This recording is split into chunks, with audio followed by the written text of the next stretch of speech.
Grabar, ¿eh? Justo, mira. Muy bien. Estamos en sintonía, estamos en conectados. Bueno, capítulo 6. Este es el formato distinto, pero Nuevo. lo mismo, se ve, creo que lo pueden ver. Y habló de Adonai Moshe diciendo, ordena a Aarón y a sus hijos diciendo, esta es la ley que rige para el holocausto, es el holocausto que permanecerá sobre el fuego, sobre el altar, toda la noche, hasta la mañana, mientras el fuego del altar permanecerá ardiendo en él. Y como ya venimos hablando de Corbanot hace mucho, quiero hacer énfasis en la primera palabra y la primera acción, que es muy representativa de lo que es el judaísmo, que dice, por las dudas, ordena a Aarón, esta es la ley. Ordena a Aarón, esta es la ley. Esa estructura es el judaísmo en su versión más básica y sencilla. No es una invitación. A nosotros nos gusta en el siglo XXI que nos digan, si tenés ganas, si te gusta, si te parece, fíjate, qué sentís, dejate llevar por tus emociones. El judaísmo no te propone eso. Vieron que mucha gente se rebela contra las imposiciones. Es más, harían muchas más cosas si se las plantearan de forma amigable. Pero cuando te dicen que es obligatorio, te salta tu enano rebelde que tenés adentro y no, a mí nadie me dice lo que tengo que hacer, a mí no me das orden, ¿cómo me vas a decir que es obligatorio? Yo si quiero lo hago. Bueno, ese es uno de los grandes desafíos del judaísmo en el siglo XXI. La propuesta de vida judía no es una propuesta para que cada uno vea qué le pasa, qué siente, qué le parece. La propuesta judía es una propuesta como en cabeza acá. Te ordeno y es ley. Esto en la humanidad fue siempre lo más habitual y lo más normal hasta el siglo XX-XXI. Digamos, antes no había una caída del mandato, pero tampoco se cuestionaban las órdenes de los padres, ni tampoco se cuestionaban las órdenes de los reyes, ni tampoco se cuestionaban las órdenes del clero, de las personas religiosas. Pero todo ese sistema entró en crisis y nosotros hoy vivimos un mundo donde los papás, cuando educamos a nuestros hijos, sacando los casos más límite, no ponemos orden, no actuamos con ley. Ponemos, como llamó, ¿se acuerdan cómo llamó Netanyahu en la ONU a Irán? Ponemos alguna línea roja. Decimos, bueno, hasta acá sí, de acá en adelante no. Acá impongo mi autoridad, ¿no? Pero hasta la línea roja uno va consensuando, va influyendo, va motivando, pero no ordena. Ni que hablar que en la antigüedad los hombres ordenaban a sus esposas lo que podían y no podían hacer. Y por supuesto que eso también cambió, y en ese caso, menos mal que cambió. O sea, ahí era un cambio necesario. Pero en el resto, no sé si está tan bien o no que haya caído la idea de mandato, de ley, de obligatoriedad, y que hoy vivamos en un mundo donde todo es posible de ser cuestionado y todo puede ser, todo debe ser presentado como optativo o como sugerencia y con timidez. No sé eh, qué es mejor para la crianza, para el mundo y para el desarrollo, pero sí entiendo que el judaísmo tiene ahí un desafío. Como en todas las cosas, Fabi, es el equilibrio, ¿no? Ni todo ni nada. Es encontrar el equilibrio, me parece. Claro, Marce, pero ahí tenemos un desafío, porque yo quería justamente plantearles cuál es el desafío. Si yo charlo con los chicos de Bar Mitzvah, que tienen 11, 12 o 13 años, y hablamos de kashrut, yo tengo que ser un hipócrita para decirles, chicos, fíjense, si a alguno les parece que le pinta incorporar alguna práctica kashrut, va a estar buenísimo, véanlo, ténganlo en cuenta, fíjense, no es la propuesta judía. Y si yo les digo a los chicos de 11, 12, 13 años, a partir del Bar Mitzvah están obligados a cumplir kashrut, no les digo que me van a crucificar, pero digamos, van a dejar de venir. No hay una predisposición a este mundo a esta mirada de la ley en este mundo posmoderno. Salvo los grupos reducidos que viven excluidos o al margen o separados de la sociedad y tienen su propia cultura, y entonces en esos ámbitos hay mucha más normatividad. Entonces hoy hay que hacer equilibrio en este mundo. Ahora, es el mismo desafío que tenemos los que somos padres, los que tenemos gente a cargo, los que tenemos algún rol con autoridad, porque vivimos en un mundo donde la ley no es más valorada como tal, y donde no es una virtud, salvo en los puntos, como dije antes, extremos. Yo, digamos, para darles otro ejemplo. Consumo de drogas. En los adolescentes, si un padre dice todo por igual de no, va a ser tildado por los adolescentes como alguien fuera de época. Hay muchos padres que dicen, bueno, sí, un porrito no pasa nada, mientras que sea consumo social, mientras que sea con un poco de alcohol tranquilo contenido.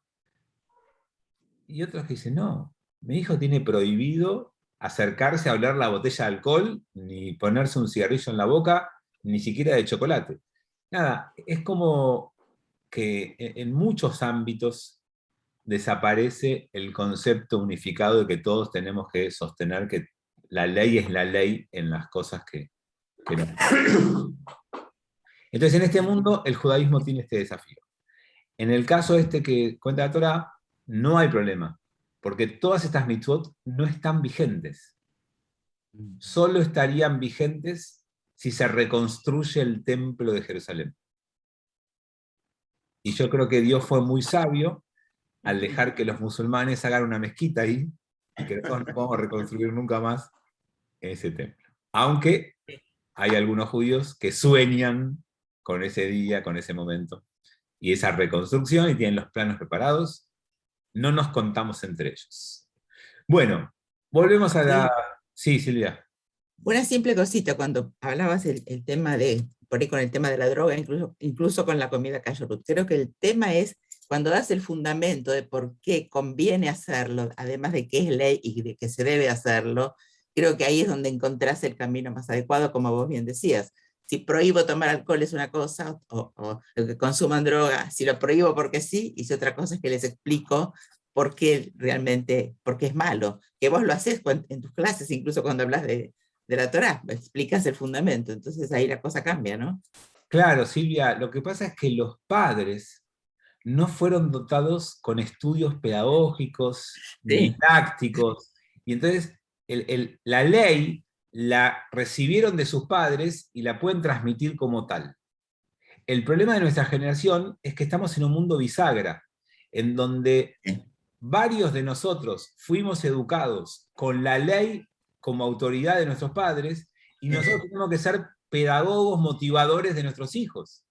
Sí. O sea, yo que debo ser uno de los más jóvenes de este grupo, por ahí peleando con alguno, yo todavía crecí en una casa donde mi padre no tenía que presentarme las virtudes de los límites que ponía en la casa. Mi papá A mí me pasa igual, obviamente. esto podés y esto no podés. Y sacando alguna que otra cosita, yo no me rebelaba. En cambio, yo, mis hijas, tengo que disfrazarme de educador y de pedagogo para mostrarle que lo que le estoy diciendo es lo mejor que les puede pasar en la vida. Y la verdad es que, por suerte, mi mujer estudió Ciencia de la Educación y es licenciada, y yo estudié un posgrado en Educación, y entonces algo de eso tenemos como herramientas e intentamos, eso no significa que lo hagamos bien, pero por lo menos tenemos alguna herramienta para... La mayoría de los padres no estudió en su vida educación. Sí, tal cual, sí, es cierto. Y es un desafío dificilísimo. Sí. Y lo religioso, como les decía, también, ¿no? Tenemos que saber que nuestro desafío pasa por cómo presentamos una ley que es obligatoria, es normativa, es un mandato, en una propuesta de vida espiritual. Ese es el desafío, uno de los desafíos que tenemos hoy con la religión. Bien, entonces, ordena Aarón y habla de los korbanot sobre el fuego. 3, vestirá el Cohen su capa de lino y calzones de lino vestirá sobre su carne, y retirará las cenizas de lo que haya consumido el fuego al holocausto sobre el altar, y las depositará junto al altar.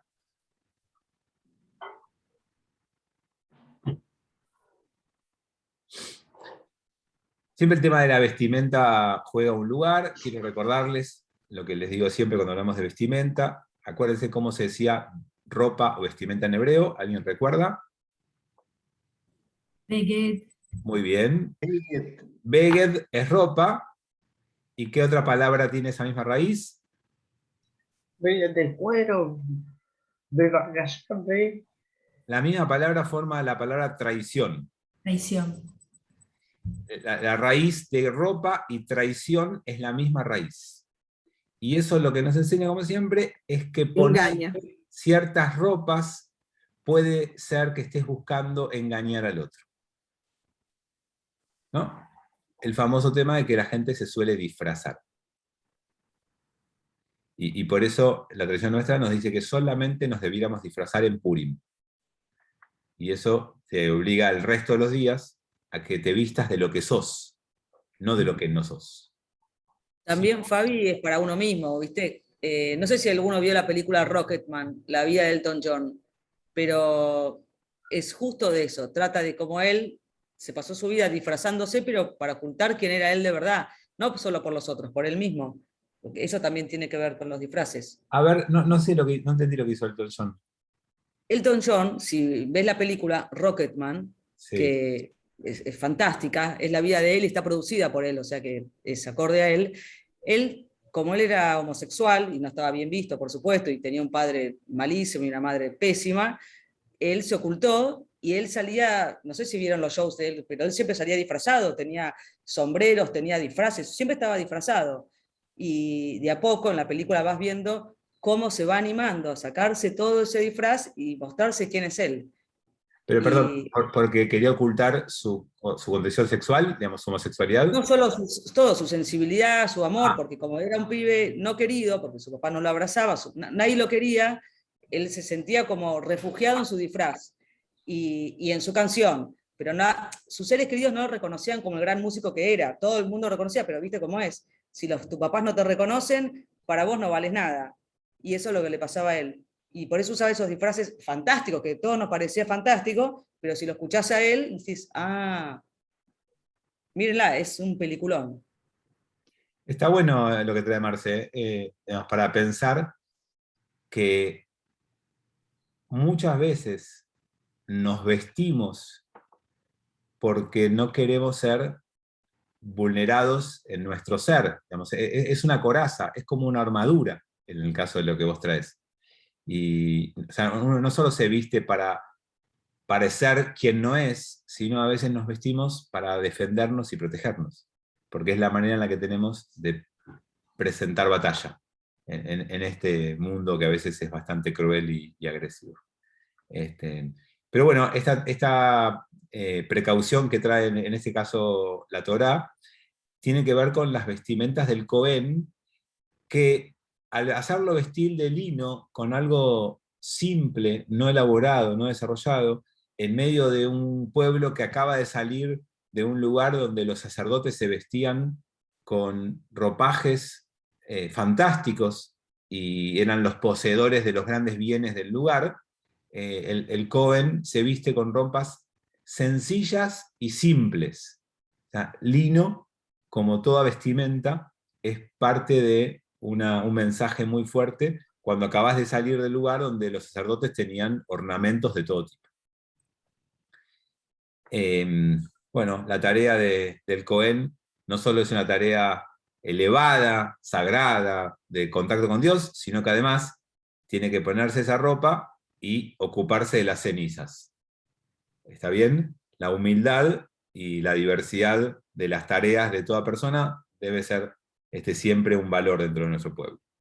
Y después de haber hecho ese trabajo, por un trabajo de contacto con cenizas, 4, se despojará de sus vestiduras y vestirá otros ropajes, y habrá de sacar las cenizas afuera del campamento a un lugar puro. Entonces, fíjense qué interesante.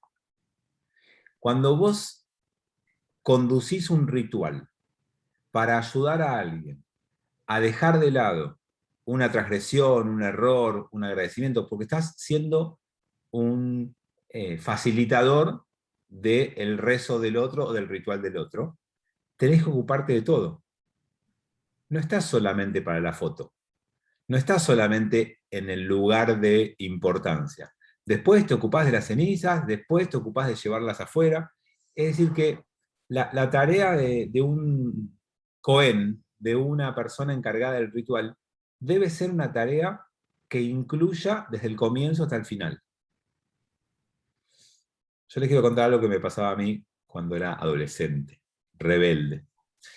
Yo trabajaba en una sinagoga, en un templo bastante importante. Aquel momento, no quiero decir el nombre para que no empiecen a especular con quién es el rabino. Y En hebraitista. no. Mucho antes. Y aparte dije en un templo importante. No era el caso de Hebraiquita. Y Hebraitista en Martínez es importante, es el único. es el mejor. De Martínez es el mejor. No, era un templo importante. Yo era un niño, un adolescente.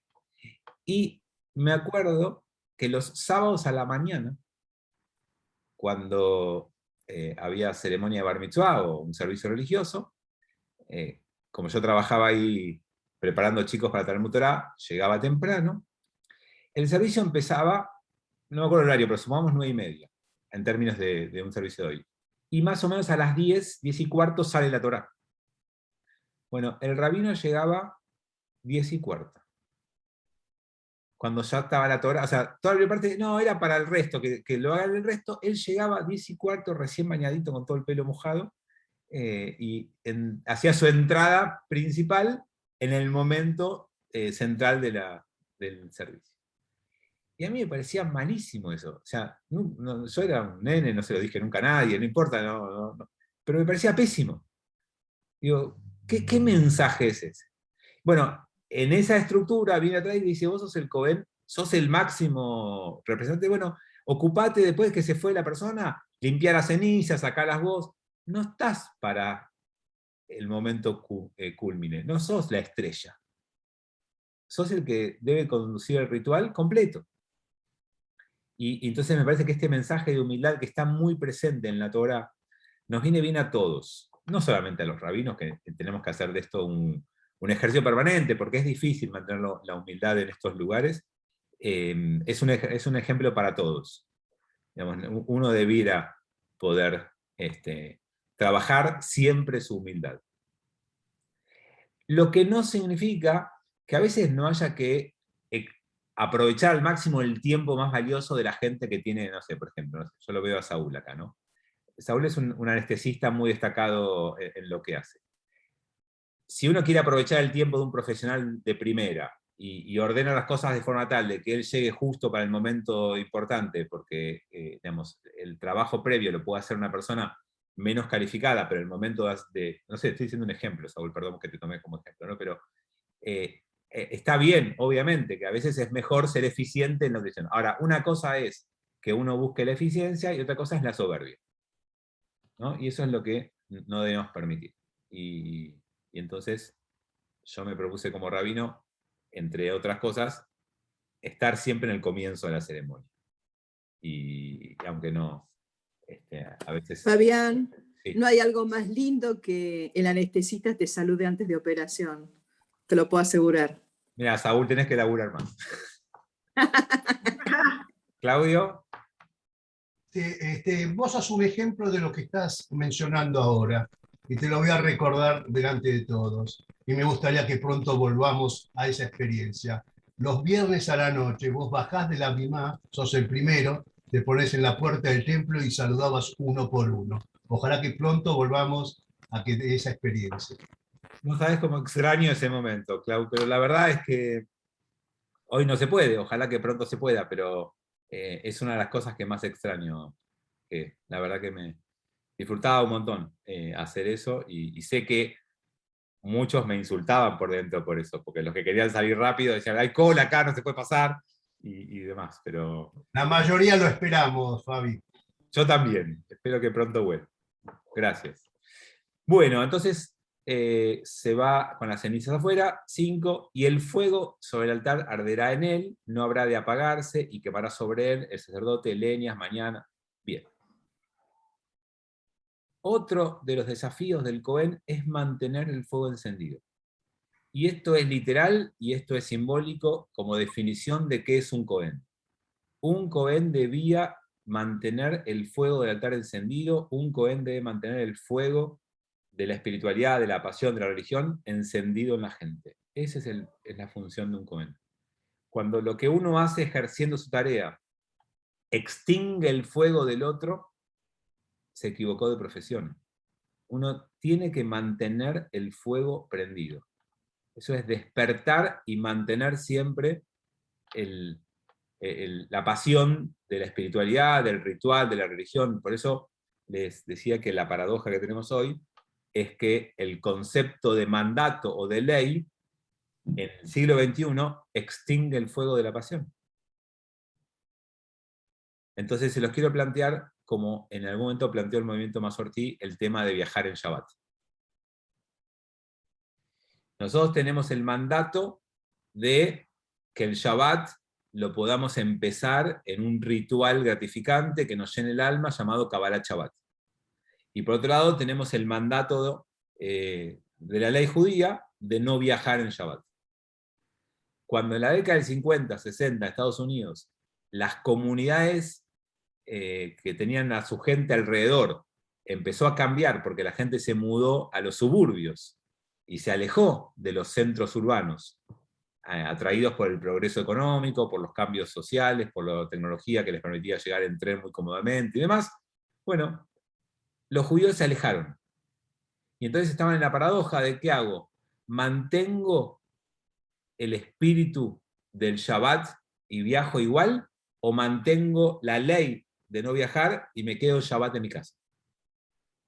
Y por eso el movimiento Masortí hizo algo que fue muy criticado, y que casi rompe el movimiento conservador en dos, y que fue tal vez el cambio más criticado por la ortodoxia, además del tema de la mujer. Dijo, bueno, el que vive lejos y no le queda otra, es mejor que viaje y que vaya al Shabbat que se quede solo en su casa cumpliendo con la ley. Lo que esa decisión intentó hacer, amigos, es no apagar el fuego. Si nos hubiera obligado a quedarnos cada uno en su casa y no cumplir con el Shabbat comunitario, espiritual, social y educativo, y solamente quedarte con la ley, eso era extinguir el fuego. Fabi, pero perdón, o sea, lo contrario que decían los que pensaban que no, que argumentaban. Y Gaby, desde lo que hice yo con mi vida, que es, no estás obligado, mudate a vivir cerca del templo. O sea, si la posibilidad de vivir, hoy no es como en algún momento de la historia que los judíos podíamos vivir en lugares restringidos nada más. Hoy podés vivir en cualquier lugar y es obligación, entre comillas, de un judío organizarse de forma tal de que pueda vivir cerca de una sinagoga en la que puede caminar. Pero por eso no es que decían quédate en tu casa y no vayas al templo, decían mudate cerca. Claro, y en el todo caso, hasta tanto que te puedas mudar, quédate en tu casa porque estás vulnerando el Shabbat. Como que se aferran a la ley, sí, si fuera una decisión transitaria, honesta, dicen, bueno, viajá y pensá a largo plazo mudarte. No, es hasta que no te mudes, no, porque a ver, quienes cumplimos Shabbat con la abstinencia de viajar, descubrimos lo maravilloso que es, y quien se aferra a eso, entiende que la ley está bien puesta. Porque no es solamente viajar, Yo que tengo la posibilidad de caminar a Lambrot, y de vuelta, no camino porque tengo la suerte de vivir a media cuadra. Elegí vivir cerca, hoy tengo la suerte de haber conseguido una casa a media cuadra, pero antes vivía 7 a 9 y siempre elegí caminar. Implica que salís de tu casa en Shabbat, sin llaves del auto, sin billetera con documentos, sin plata en el bolsillo. Eso es un conjunto de cosas, no es solamente, bueno, viajé. Una vez que viajas, tenés que llevar todas las cosas que van alrededor del viaje. Y tenés que tener tu cabeza pensando en todas las cosas que están vinculadas al viaje. Y encima después, ¿dónde estaciono el auto? Llego nervioso porque no tengo dónde estacionar. Yo vas caminando, todo eso desaparece. Y ya el llegar a la sinagoga, y lo digo de mis recuerdos de vivir a 7 a 9 cuadras, que sí se daban mucho más que ahora, llegás con otro espíritu, porque caminaste 7 o 9 cuadras para llegar a un Shabbat. Y esa caminata no es la caminata cuando vas a la oficina, que llegas tarde o a una reunión, es una caminata que es parte. De hecho, quiero recordarles, que deben saber todos, cómo nace el Kabbalat Shabbat. ¿Se acuerdan cómo nace el Kabbalat Shabbat? ¿Saben lo que es el Kabbalat Shabbat? ¿De qué canción a qué canción es el Kabbalat Shabbat? ¿Alguien sabe? Cri, cri, cri, cri. Bueno, el Kabbalat Shabbat es, obviamente, desde Arbaim Yaná, o de la canción que empiece en cada sinagoga, hasta Adonai Malach, hasta antes del Barjú. Son las primeras canciones, que son todos salmos y el Lejadodí. Toda esa parte es un invento de Tzfat del siglo XVI. El servicio de Arbit empieza con Barjú, como todos los días. Todas las noches, cuando vos rezás a la noche el servicio, empezás con Barjú. Y en Shabbat también empezaba con Barjú. ¿Y saben qué son esos salmos iniciales y ese Lejadodí? Los judíos en Tzfat, en la ciudad mística, que son los que se fueron de España y básicamente poblaron la región de Tzfat, después de la Inquisición y la expulsión de los judíos en 1492, muchos de esos judíos místicos se fueron a Tzfat, hizo reverdecer la mística, y ¿saben qué? Iban caminando juntos a la sinagoga y cantaban en el camino. El Kabbalat Shabbat son esos cantos que la gente caminando al templo cantaba los viernes a la noche. Entonces, fíjense qué fantástico cómo nace el Kabbalat Shabbat. Llegá caminando, cantando y contagiándote de espiritualidad antes de empezar a rezar. Y nosotros transformamos eso en llegar corriendo con el auto, veo dónde lo estaciono, veo qué hago con la llave, veo qué hago, dejo algo en el baúl o lo bajo por los ladrones, a ver si acá me lo rayan, a ver, estoy tapando un garage, y voy y paso por Bitajón de la entrada del hambre. No, le cambiamos la esencia. No es lo mismo llegar cantando y caminando que con los quilombos del tráfico de Buenos Aires los viernes a la noche. Sí, Marcelo. ¿Qué es Kabbalat? Lekabel es recibir. Kabbalat Shabbat es el recibimiento del Shabbat. No que egresa del colegio, sino que lo recibimos. Por eso recibimos a la novia y digamos, todo el recibimiento del Shabbat. Eso es. De hecho, viste que había gente que nosotros en Lambert pre-pandemia teníamos voluntarios que recibían a la gente en la puerta de la comunidad. Esos son Kabbalat Panim. Kabbalat es la misma palabra, es recibir a las caras que vienen, recibir a la gente. Kabbalat Panim. Okay. Y Kabbalat Shabbat es el recibimiento del Shabbat. Bien.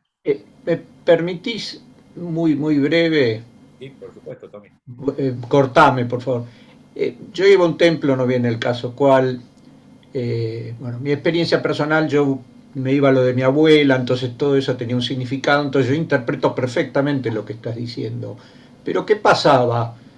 Había gente, había dos tipos de gente, y nosotros sabíamos, que se mudaban a un hotel para algunos porque realmente eran observantes, pero otros era por show off, y lo teníamos clarísimo. O sea, era yo vivo al lado de la sinagoga porque entonces demuestro que cumplo con... Y sabíamos por el tipo de vida que llevaban que eso lo hacían solamente una vez al año. Entonces, ni lo uno ni lo otro, el famoso mesotes aristotélico, que como dijo Marcela, es el justo medio. Bueno, puedo dar más anécdotas del tema. No, deja. Son peligrosas. No, solo les agrego esto del hotel, que yo tuve la experiencia 2 meses. Porque cuando yo compré esta última casa hace como 6 o 7 años, y vendí la anterior, me quedé 2 meses sin casa. Y estuve a punto de poner una casa rodante en la puerta del Lambert, pero finalmente me prestaron una casa en Club de Campo de Acobaj. Y no podía caminar de Club de Campo a Lambert, y entonces esos 2 meses, acá a 10 cuadras de Lambert hay un hotel que se llama El Ramada, que está en San Martín, pasando el Libertador, no sé si se ubican. Bueno, esos 2 meses pasé Shabbat en el Ramada. O sea, llegaba el viernes al mediodía al hotel y me iba el sábado a la noche después de Shabbat. Les puedo asegurar que era una experiencia horrible, espantosa. O sea, lo pude hacer porque era transitorio, eran 2 meses, pero pasar Shabbat en un hotel acá en Buenos Aires es lo peor que hay. Ahora, me tocó la misma experiencia cuando viví en Israel. Pasar Shabbat en un hotel en Israel es maravilloso. Porque el hotel está preparado para tu Shabbat. Y porque hay muchos judíos que hacen eso. Entonces, me tocó muchas veces estar en cenas sabáticas, en Shabbatot, en un hotel en Israel, y me encantó. Y cuando tenía que hacerlo acá en el Ramada, lo sufrí. Pero porque también ahí vos eras turista. O sea, tampoco es que vos te ibas de tu casa, era toda una movida que dejabas a tu familia, era todo, no sé, pero otra cosa. Es cierto, pero sí me tocó ver cómo muchas familias se trasladan en familia al hotel en Shabbat, y también los veías disfrutar. ¿Por qué? Porque la cena sabática es cena sabática. Yo, como estaba en el hotel, cenaba o en la habitación solo, o venía mi familia, alguno que me acompañó, pero también comíamos en la habitación porque no nos daba cantar el Kiddush en el restaurante del hotel. Nos iban a tirar, no sé, canapés, qué sé yo, no sé qué nos iban a tirar. Bueno, viste que yo siempre llego media hora antes al templo. Gaby siempre me carga. Andá, no hay lugar para vos. Es por lo que vos dijiste antes. Yo bajo, agarro el sidur, leo lo que escribieron ustedes, y eso también me conecta. Esa es una manera. Bueno, voy en auto. Ahí te dijo, Clau, eso es un Hasid. El Hasid, que se define como piadoso, Marce, dice que las mitzvot no hay que cumplirlas para cumplir. Hay que permitirse primero adentrarse en la mitzvah y después cumplirla. Entonces recomiendan eso que vos haces, llegar un rato antes, empezar a conectarse con alguna lectura, alguna melodía, algún canto, algo que te permita que cuando empieza la fila ya estás en clima de fila. Si no, te cuesta engancharte y ser parte. ¿Clau?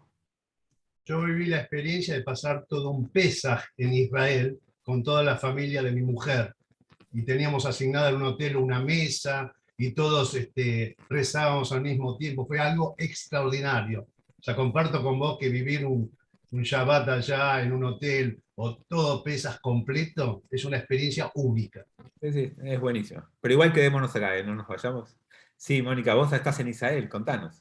Claro, mi experiencia acá en Israel, bueno, yo no estoy en una ciudad, estoy en un pueblo chico, pero acá viernes a las 2 de la tarde se silencia absolutamente todo, no hay movimiento en las calles, ningún negocio abierto, y uno entra, no sé, para mí, acostumbrada en Buenos Aires a todo ese trajín del fin de semana que no paraba nunca, es algo extraordinario, es entrar en otro espíritu, en otro tiempo. Sí. Es Te agrego maravilloso. una cosita, Mónica. Lo lindo que a las 2 de la tarde los viernes están todos los puestos de flores y vamos corriendo a comprar flores para llevar al Shabbat en las casas, ¿no? También. Sí, la experiencia, yo viví un año en Jerusalén con esa experiencia, es maravillosa. Pero déjenme decirles algo más, que va a parecer publicidad, pero no lo es. Hay mucha sinagoga en barrios muy populosos. Palermo, Belgrano, Villa Crespo, Once. En Lambrot se puede vivir ese clima porque vos el viernes, después de las 7 de la tarde, ir caminando al Lambrot es en una atmósfera de tranquilidad y de paz. No es caótica la zona. Las sinagogas que están en los centros urbanos más populosos y más top y más de moda, están buenísimos, obviamente que a la gente le gusta esa parte, pero llegar a esa sinagoga, aunque vayas caminando, es ir en el medio del tráfico y del quilombo. Caminar a Lambrot a las 7:30 de la tarde de un viernes o a las 7 de la tarde de un viernes es un placer. Así que les recomiendo que se muden cerca de Lambrot. Justamente estoy abriendo una inmobiliaria que quería contarles. Para la nueva de Arribeños, la sinagoga que está ahí al lado del colegio, del colegio, ¿cómo se llama?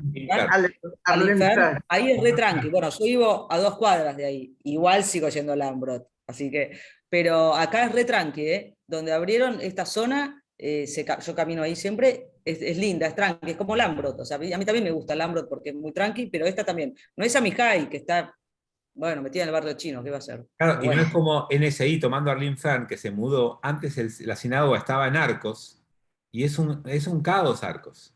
Arcos es un caos. Y ahora se mudaron ahí y es mucho mejor. No fue por eso que se cambiaron, obviamente, pero está. Les digo que si después quieren les doy la tarjetita. No se preocupen. Les voy a hacer. Perdón, Fabián, tocaste un punto que tengo una duda. Ellos hicieron un nuevo templo al lado del colegio. Arco 2319, que es NSI.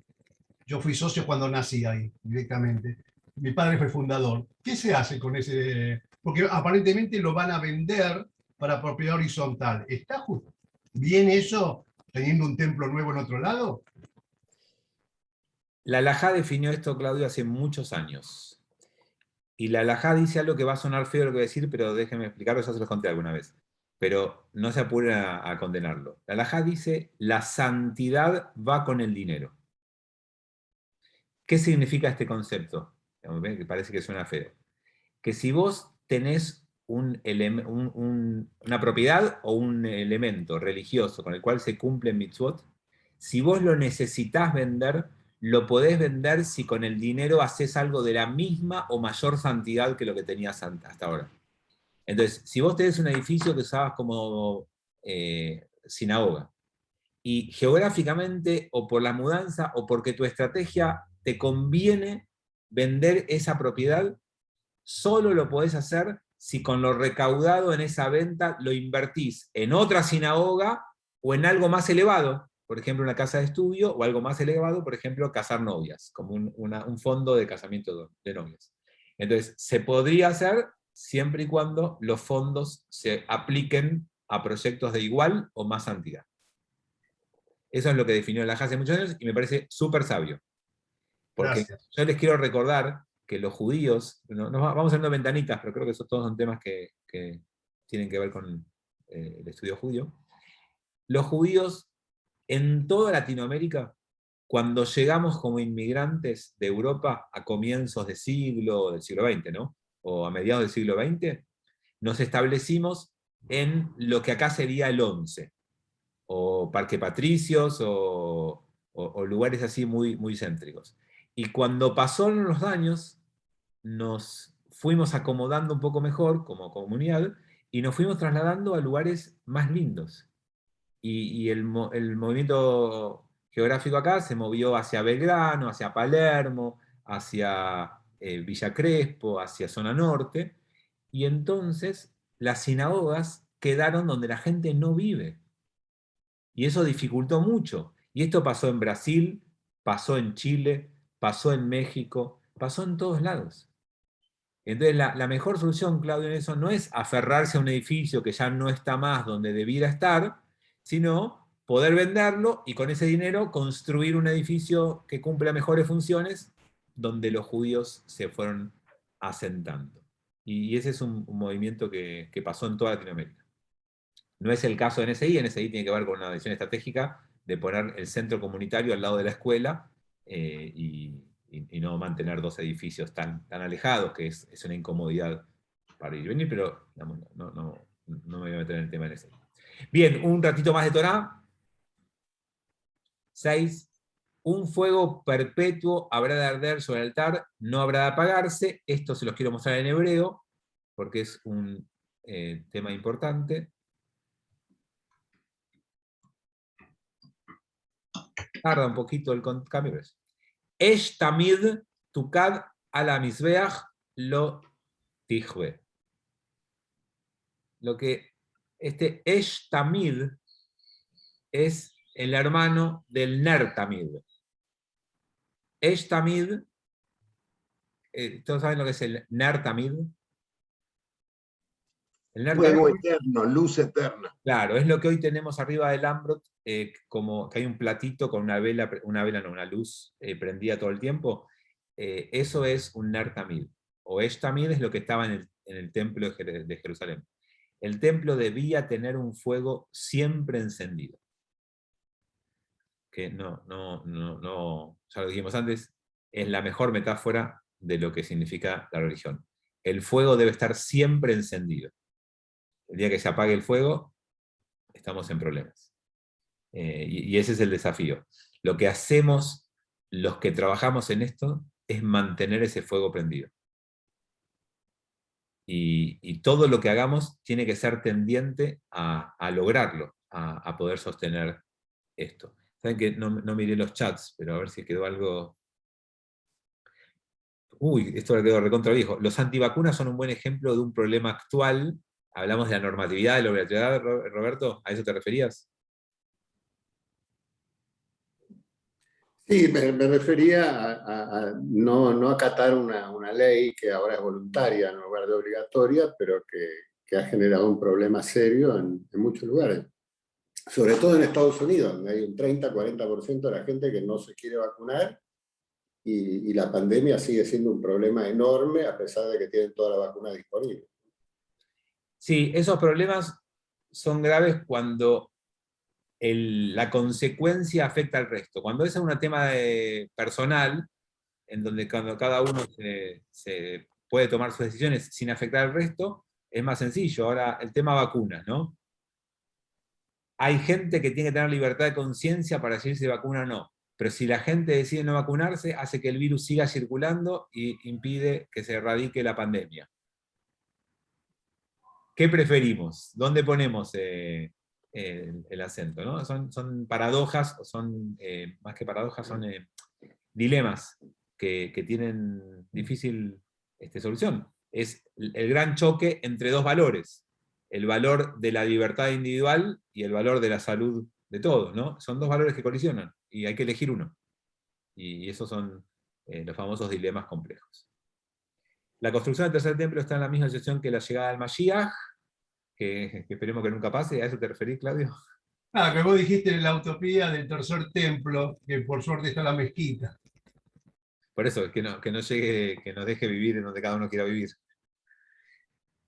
Armando, ser autoritario y dar instrucciones y órdenes es siempre más cómodo y fácil que ser pedagogo y explicar el motivo de las cosas. Es como la gimnasia, es más fácil quedarse tirado en un sofá que entrenar en forma periódica. Ser pedagogo y enseñar es un esfuerzo que el autoritario no quiere realizar. Sí, yo lo que le agregaba a Armando a esto es que a veces uno, por más que quiera, tampoco tiene las herramientas, porque ser pedagogo no es algo que uno aprendió porque vio en la televisión o leyó un libro. Es un estudio, es como que alguien quiera curar a otros sin haber hecho medicina. Vamos, ser pedagogo es una tarea que requiere herramientas profesionales que la mayoría de la gente no las tiene. Saúl, el mayor beneficio del COVID para mantener el fuego de la halajá fue la utilización de la tecnología, participar de la educación, del conocimiento, tal cual. Saúl, eso es un buen ejemplo de cómo nos adaptamos a algunas cosas para que no se apague el fuego. Y priorizamos eso en lugar de aferrarnos a una ley y decir, no, está prohibido que uses tecnología en Shabbat, quédate solo con la tele apagada y no hagas Shabbat. Y Eva dice el caso de Bet Hillel, que construyó un edificio con una sinagoga. No, ahí es distinto, Eva, porque la sinagoga se mantuvo. Ellos tenían 4 o 5 pisos, se dejaron los primeros 3 y arriba hicieron un edificio y cerraron algunas aulas de juventud. La sinagoga está en el mismo lugar. Armando, ¿querés decir algo que levantaste la mano? Sí, lo que es cierto que ser pedagogo es una profesión, pero lo que mi intención fue decir que el ser humano por naturaleza le gusta imponer y es violento. Explicar, escuchar, ser tolerante, ser democrático, es algo que no nos surge con naturaleza. Es un esfuerzo que tenemos que hacer. Y lo más fácil es imponer, decir, bueno, hace esto. Lo vemos está en la historia y lo vemos hoy en día en la política. Es mucho más cómodo. La gimnasia es un ejemplo. Es mucho más difícil. Nos surge naturalmente quedarnos tirados como una foca en una silla que salir a entrenar. Y explicar, enseñar, es un trabajo, es un esfuerzo intelectual muy fuerte. Y la gente no está dispuesta a hacerlo. Si bien coinciden algunas cosas de las que decís, Armando, lo que yo planteo en este caso es que no sé si es más fácil o difícil. pero imponer hoy no es tan sencillo como hace 50 o 60 años. Y que por más que un padre diga, para mí es más fácil, yo quiero imponer, va a encontrar una resistencia que hace 60 años no hubiera encontrado, o hubiera sido menos la resistencia o menos habitual. Entonces, hay una imposición de una ley que va en contra del espíritu de la época, y eso hace mucho más complicada la transmisión. Pero bueno, ok. A ver, leamos uno o dos más y cerramos el encuentro de hoy. Habíamos leído el 6, 7. Y esta es la ley que rige para la oblación, la habrán de acercar los hijos de Aarón ante Adonai, al frente del altar, habrá de separar de ella con su puño de la harina de flor de la oblación, y de aceite, y de su aceite, y todo el incienso que está sobre la oblación, y lo hará consumir al altar, aroma grato, sobre remembranza ante Adonai. Recuerda que había sacrificios o ofrendas que también eran vegetales, y lo que sobrare de ella lo habrán de comer Aarón y sus hijos, en honor de panes ácimos. Bien, vayamos un poquito a esto. Con esto vamos a cerrar el cuento de hoy. Quiero decirles una cosa que es medio fuerte. Solemos pensar que es fácil, obvio y evidente que el Cohen se coma el sacrificio, ¿no? Vieron que decíamos, alguien trae una ofrenda, se agarra el animal, se hace un asadito, una parte se quema, una parte se dona y una parte come el Cohen. ¿Se acuerdan que era parte del ritual? Y de hecho, habitualmente hacíamos chistes de que el colesterol de los Kohanim debía ser muy elevado, y algunos dicen, bueno, qué privilegio, porque comían gratis, ¿no? Ahora, piénsenlo energéticamente. Te traen una ofrenda que está vinculada a algún error, a alguna transgresión, se hace el corbán, se prende ahí, y después una parte la comes. Imagínense la carga energética que podía implicar estar comiendo de lo que para otro fue una transgresión, o un error, o un arrepentimiento. Entonces, debía operar el fuego en esa transformación.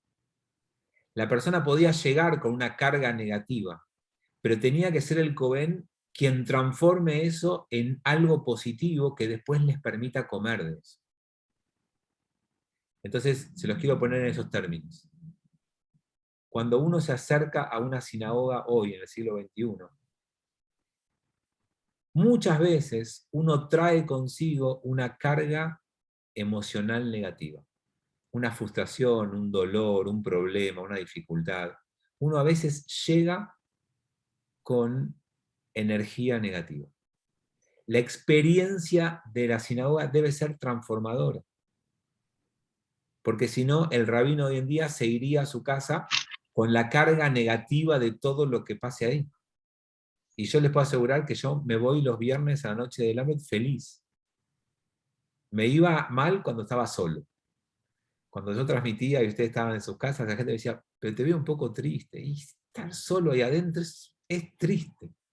Y hoy en día, más allá de que algunos vienen a decir Cádiz y duelo, y otros vienen a pedir por la refuá de alguien que se mejore, y otros vienen porque tienen problemas conyugales, y otros vienen porque tienen problemas con sus hijos, algo pasa en la experiencia compartida que generalmente uno se va con una energía positiva.